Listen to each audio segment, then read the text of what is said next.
Hi there. I have had to deal with some herniated discs in my back, and so I've learned a lot of great stretches for my back, and I just want to share those with you. So, first and foremost, it's very important to understand that there are so many muscles that affect your back and your abdominal section and your, connection where your hip connects and your quad. So I just kind of want to go through a few of those first. So front of the top of the legs, this is your quad. Back of the legs, hamstring. Along the side is an IT band, and these all kind of, your quad and your IT band kind of connect up here in all these little areas. If you have a chance, go ahead and look at like a muscle chart. Just Google it and search images, because it's pretty amazing. How everything else connected. There's a muscle in here called your psoas, and it's way down and deep. If you have a good massage therapist, she or he will be sure and hit that spot. It's crazy. Like the first time they ever touch that muscle, it's like, what is going on? That also connects through your back, and so all these muscles are kind of eventually connecting. Right here in your glute here, there's a muscle called the piriformis, which also connects all of this in your hip complex. So there's so much that's connected even in front here and on the sides that it's important to know about, so that you can be able to stretch effectively.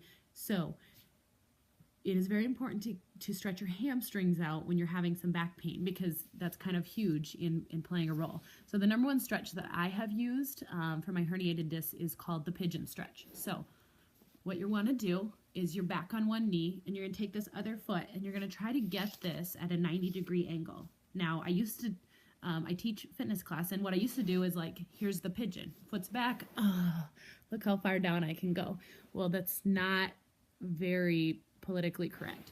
So to get a good stretch, you bring that foot up, and so you want this kind of at a 90-degree, and you're going to come down. You want to keep your hips level. You don't want to bring your hips down or let your back kind of go down, but just kind of come forward onto that as best you can. Now, when I first started doing this, my leg was up here, like I couldn't get it down, and I'll show you on the other side how it's not quite as flexible as this side. So this is a first pointer, and the first stretch here.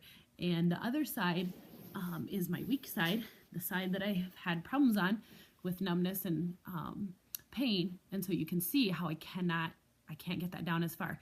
Now, again, remember that these are, I can do these stretches because I do them like literally every single day, and I've been doing them for a while. So if you're way up here still and you can't get that down, that's okay. Like, continue to do it. It'll get much better. So we're going to go into a downward dog, and if you've done yoga, you'll know what this is. But you want to have your hands a little bit out to the side. You don't want them inward, but your fingers splayed a little bit out to the side. And you're going to be on your knees. You're just going to bring your knees up, okay? And you're going to push your head between your arms, right between your elbows, and you're going to feel like there's a string connected to your tailbone, and it's pulling up at the sky, okay? So you just push that butt up, okay? Again, don't worry too much about straightening your legs at this time. Just get this head between your arms and just feel like there's a string connected to your tailbone. Then slowly, if you want, you can try to get your heels closer to the ground, and that you should feel a really good stretch in your hamstrings and the back of your legs.